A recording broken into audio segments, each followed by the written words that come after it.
Welcome back to Gone Home. Carrying on this reading this letter on the door of Samantha's room. So, compare with Katie, who is only 3 years older than me, and yet you're allowed her to go all the way across an ocean to another continent alone. I just want to spend a evening in a normal, totally safe city on my own, like a human being.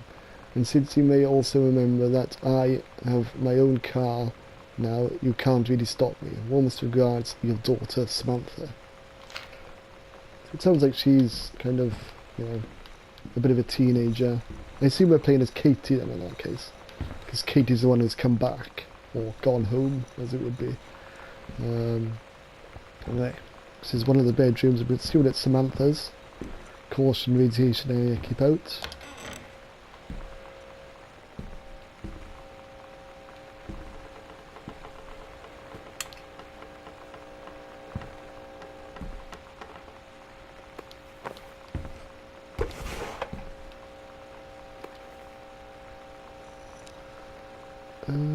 Cool something.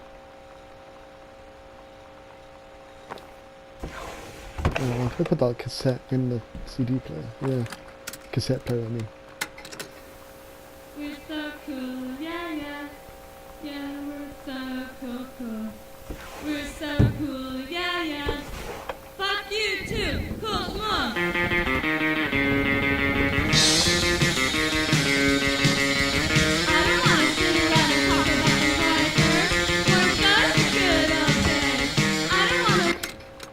Okay, we'll stop that. I'm chucking on the floor. Chuck it on there, open the drawer. Put it in there.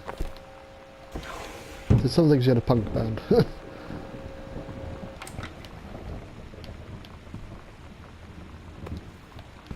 this a Nintendo cartridge? Adventure... that's the cat. Returns. Why is all the electronic equipment being removed? Look, again. Nothing here. Read codes. Channel moves. Fireball. Left, right, punch. Lightning kick. Kick, kick, kick, kick, kick. Helicopter kick. Down, up. Kick. Wall stamp. Down, while jumping. And kick. Okay. She's the sister sounds like a bit of a geek. What the hell is that?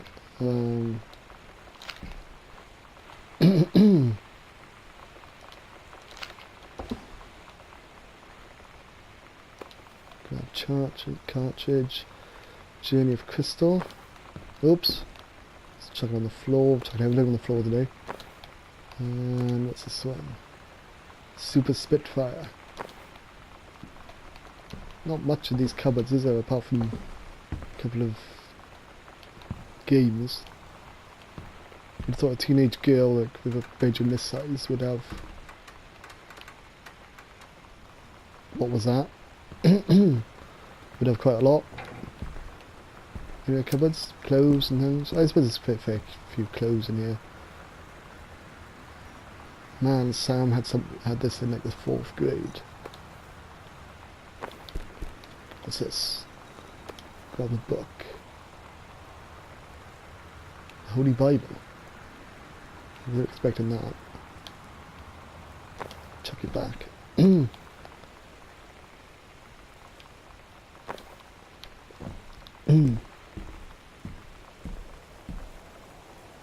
Got the board game.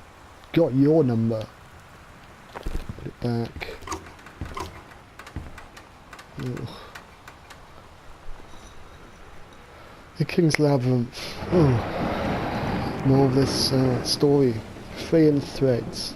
Captain Allegra, still in her flowing shirt and sturdy jerkin, descended on the single shining thread into the lower cavern of the labyrinth. She and the first mate on their own now grew closer to their goal. The throne room of the dead, immortal king of the island.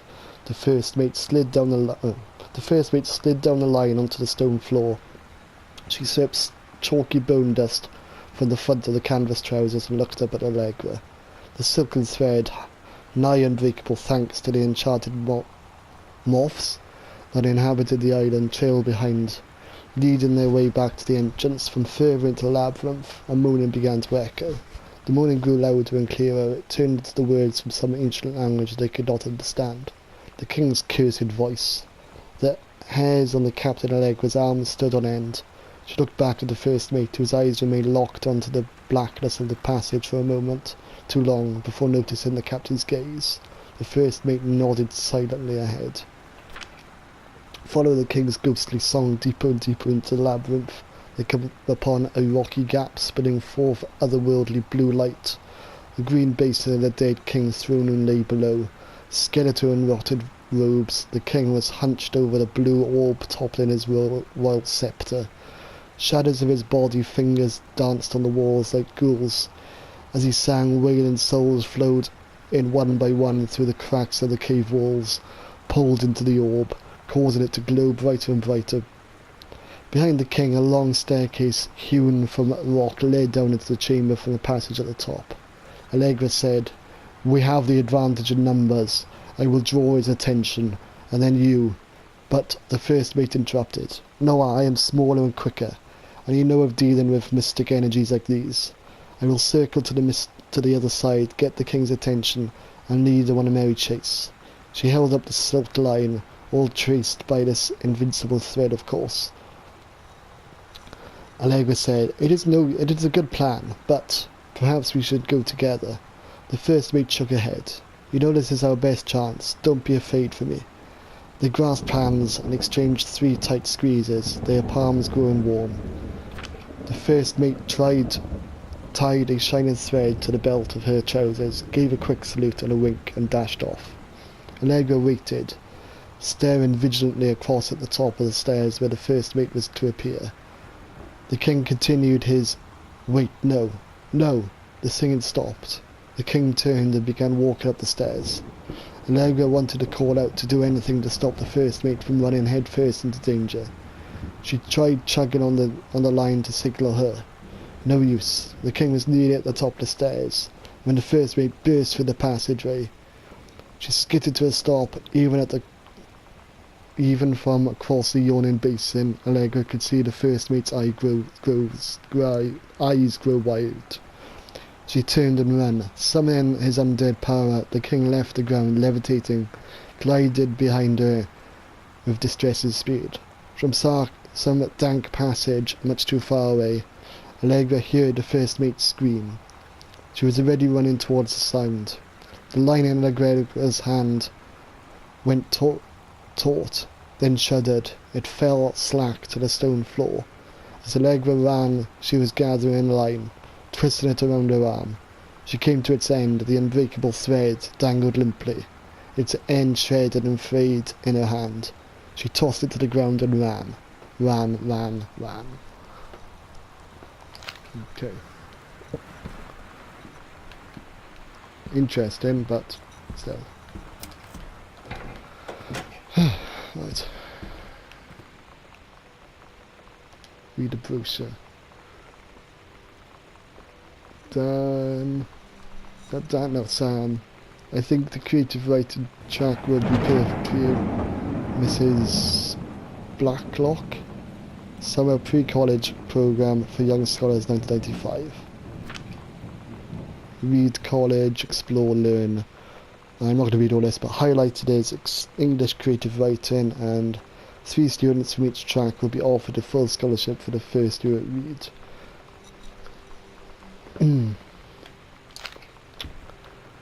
Okay. Thinking less reading, perhaps. More tissues. More tissues, so I can have a shit in this room as well. Put them in the bin. There we go.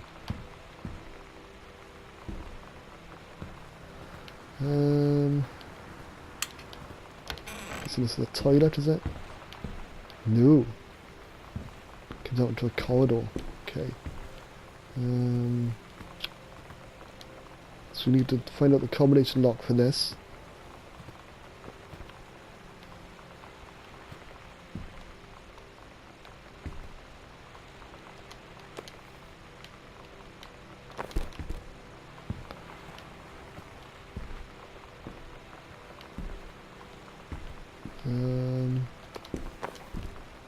Maybe it's on this rolled up in the paper. Disciplinary referral, Goodfellow High School. Student name Yolanda De Soto, grade 12, 10th for the 20th, 1994, time 9:20 AM, Mr. Bletchley. Factual description of incident. Mr. Benchley observed Mrs. De Soto wearing a t-shirt with an unacceptable image on the front, a large beer can labelled Pabst Blue Ribbon. Miss De Soto was sent to a guidance to the counsellor's office. Action taken by faculty. Miss De Soto was given the option to turn her t-shirt inside out, change into a shirt from her gym locker, or be suspended for the rest of the day. Miss De Soto chose suspension. Her father was called, but there was no answer, and no answer machine. Miss De Soto must return this form tomorrow, signed by her father. Minister signature, whatever, I can't read that. Student signature, Lonnie D. Okay, that's Lonnie.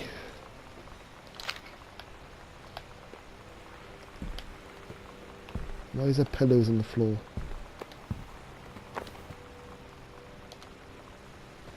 Hi Lonnie. I wrote this in first period and left it in your locker in the way to school. It's what all the cool kids are doing, I've decided. Write me back. Also, here's an idea for something to draw. 2 cats on a motorcycle. Hey, this is a good idea. What all the cool kids are actually doing is... I can't read what it says. Soothing each other. See each other's pages in their lockers. But we're cooler than them, because guess what? They can't put this on a beeper. Maybe. There's 2 cats on the cycle.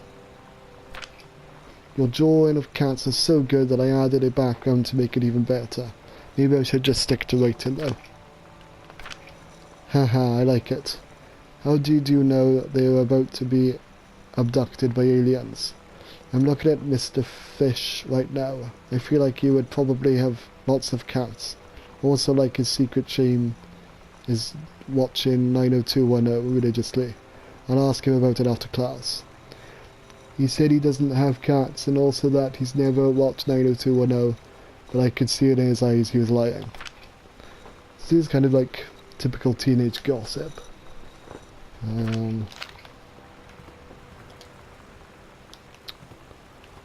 That's kind of it at the moment. Nothing under the pillow. It's Steggy. Steggy?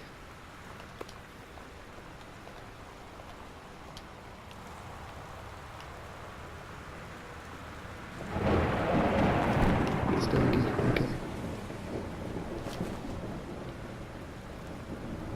Read brochure. The Brother 150. New for 1965. This is the one me and my dad are building. Go for a ride when it's done. Nice.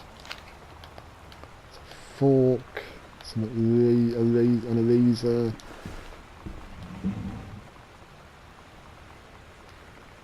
Some sort of magazine. Exclusive AIDS in Africa. Soul Asylum Live. Eddie Vedder, Weezer. Veruca Salt Wants It Now. Max and Martin wanted for the murder of Straight Edge. Okay. Is there anything else to see in here? Want to believe.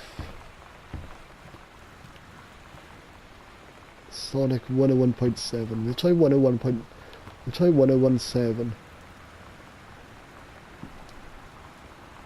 Just because that was there. I don't think it would be that, but no. I haven't seen any other numbers in here.